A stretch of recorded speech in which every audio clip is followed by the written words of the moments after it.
Don't hit my door, please. Damn, this thing sounds like a screaming puppy. This is the SIG-AIR MPX, which is supposed to be the MP5 killer. And if you play Call of Duty Modern Warfare 2, this is known as the BAS, whatever the heck it's called, but we all know it's called the MPX. Let's get into it.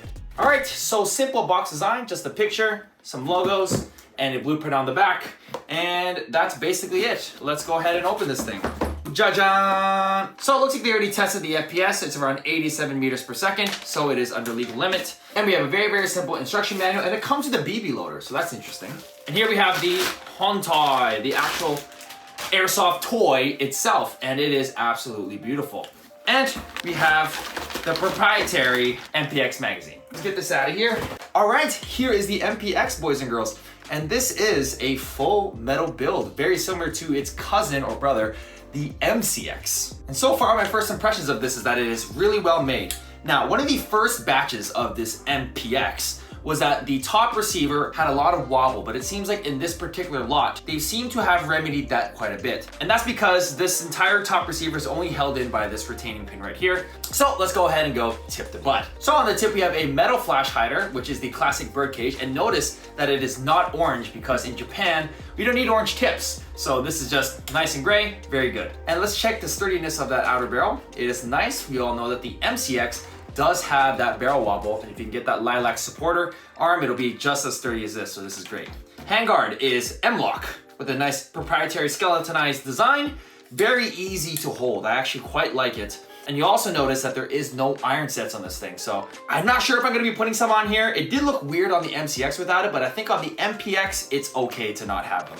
I think it looks just fine. If you take this retaining pin, you'll be able to put in the battery. As you can see here, we have a Tamiya plug, unfortunately, but we can easily change that to Dean's, and it's also attached to a fuse. Similar to the MCX, if I get this push pin, as you can see, the pin does retain the receiver, and you can take out the handguard very carefully like that. Just like the MCX, it will cut the shit out of you. And it does have these, little connectors on here, so just be careful when you're taking that out. You can see it also has a fuse, and this is how you will be able to disassemble it and all that and put in the battery. So why don't we go ahead and put in that battery right now. Using a 7.4 small little guy, goes in right here. And you'll notice as I put the battery in, it could actually fall out. So what you have to actually get is a lilacs part that's like a little gas block, I guess, and you can put it right on front and it won't be coming out. So we're gonna put the battery in, be very careful. I'm kind of used to this already. Very careful and just slide this in here. This is one of the smallest 7.4s you can get. So running in 11 might be a little bit harder. So you're gonna have to run a different system. And as you can see here, it does stick out a bit. So I would recommend getting that lilacs part. I'm gonna go ahead and just hammer this in.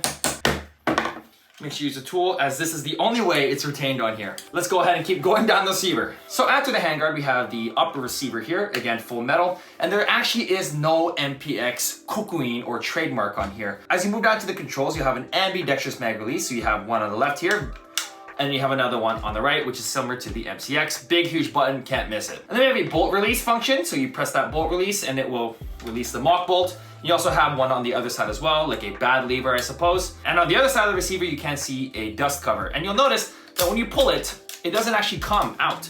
You actually have to give it quite the pull, and then you will see the mock bolt with the rotary hop system. Put it in like that, and just like the MCX with that double spring system, you can release the bolt, and it will close like that. So we move on to the lower receiver now. We have a nice flared magwell, and that's to help you insert the magazine really easily. We're gonna see if this does have that mag catch, mag fitment bullcrap that the MCX had, but using proprietary magazines, it should be fine.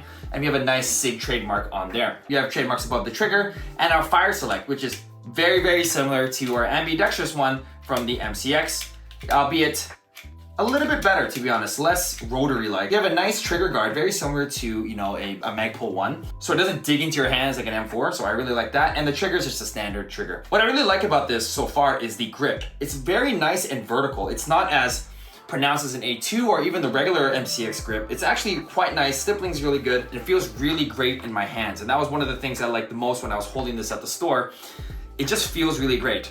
Whether or not it will smoke like a barbecue like the MCX does, we'll find out because of that grip angle. So now we're gonna talk about the stock. Now everybody's wondering, why do they put the MCX stocks on the MPX? It's probably marketing. If you buy the MCX, you get the MPX stock. If you buy the MPX, you get the MCX stock. So it is adjustable. You push up on the stock and you can fold it. Very, very good for transport or very compact situations. Push up again, you can easily snap it in. And the material is metal, so don't worry about it breaking, but the stock is plastic and it does have quite a bit of play, but it does have QD points, so you can actually QD onto this or sling through it, so that's really nice. And of course, the back end is just a standard Picatinny. If I were to take this off, similar to the MCX, it does have a quick change spring system. Easy, just use an Allen key, twist it out, and change the spring on the fly.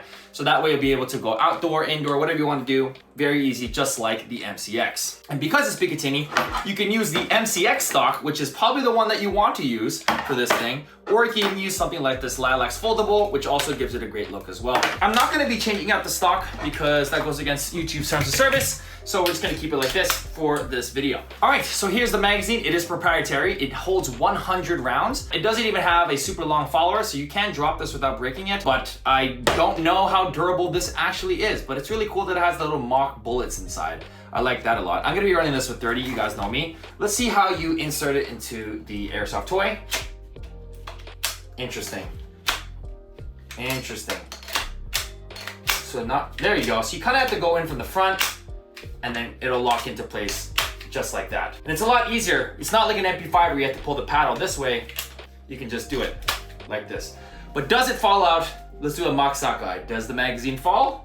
It does not fall. So you do have to strip it for it to come out. And that's due to its angle. You can see the hop unit in there. Let's see if they solved that issue with the wires. Looks like they also learned a lesson with the wiring to not run it through the mag well like the MCX. So they kind of learned their lesson there. All right, so let's test a little bit of the ergonomics. So we have the nice stock, very, very nice and clean, very easy to maneuver. And of course, the ergonomics are better than the MP5. Look how fast you can reload. Unfortunately, can't drop it out. It's pretty cool. The reload actually takes some getting used to because of the way the mag is kind of designed. You actually kind of just have to go straight up into it until it clicks. All right, guys, we got some iPro here. This is empty, as you can see, and we have nothing in the hop unit either. So let's go ahead and test the response on 7.4. The motor is quite screaming baby.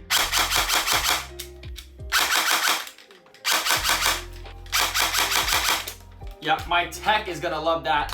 Sounds like a screaming puppy. Yeah, it doesn't really lock up. So I think we're okay, but I probably am gonna be upgrading the response on this. Fully automatic. Yeah, that's not bad. Not bad at all, to be honest with you. Quite good response. The trigger is a little bit heavy. It's not super light. There is some pull you have to do. But overall, pretty good for a stock gun. All right, so you guys know what to do. We're gonna be testing the accuracy on this now. Let's go and move to the shooting range. All right, so we got our Lilacs target set up right over there. We got our magazine with 0.25 actually. I don't have 2 zeros on me, so we're gonna be using 2 5s today. We've got our iPro here, 0.25s. Oh God, there we go. It is quite difficult to get it in, but here we go. I had no iron sights, so let's see. No hop. Wow. Wow. Let's check that out. As you can see, with no hop set, it looks like it is pretty good. Groupings are really nice. Let's put a little bit of hop to see if that nub is working. So we adjust the hop like this, pull it in, go down a bit or up, go about like a little 1/3 maybe, and close that out. Aim for the same spot. Let's see if we get that same kind of grouping.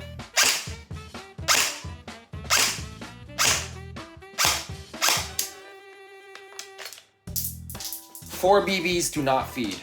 All right, as you can see, the hop was set and it moved it up here. I had nothing to really reference it with because, you know, we don't have any iron sets or anything like that. So you can see that the group is quite consistent. We had a few flyers, but I think that's just the hop breaking in. But it looks like our hop is okay. Let's test some full auto then, yeah? All right, 30 rounds. So you can see the mag is already kind of getting damaged because it is quite difficult to reload this thing. It's gonna take some practice, but So that's not even correct either. You really gotta like use a lot of force to get it in properly or it doesn't catch. But once it's in, no wobble. All right, full auto, here we go. Don't hit my door, please. Damn, this thing sounds like a screaming puppy. Good, it doesn't look like this thing is a lemon. Whoa! Tony! So far, you guys know I'm cursed, but overall, pretty good. I think that mag reload is probably just the hardest part. Let's go ahead and chrono it now. All right, guys, so 0.25s, let's see. 5.5. 7.9, there we go. 7.9, 7.9, 7.8, 7.9. And we saw from the sheet, it shoots around 87 on 2 zeros. All right, guys, so this has been the SIG-AIR MPX, the AEG that everyone's been asking for years. And to be honest with you, it's a 7 out of 10. It's not the greatest thing ever, but it is quite unique. And I think it's a must-have for any modern firearm collector enthusiasts who want the airsoft toy version of them. And of course, we're gonna be giving you guys gameplays with this as well as a post review and probably some videos comparing this to the MP5 and which is actually better. But guys, that's all for today. Thanks so much for watching. If you wanna see more airsoft in Japan, go ahead and click this video.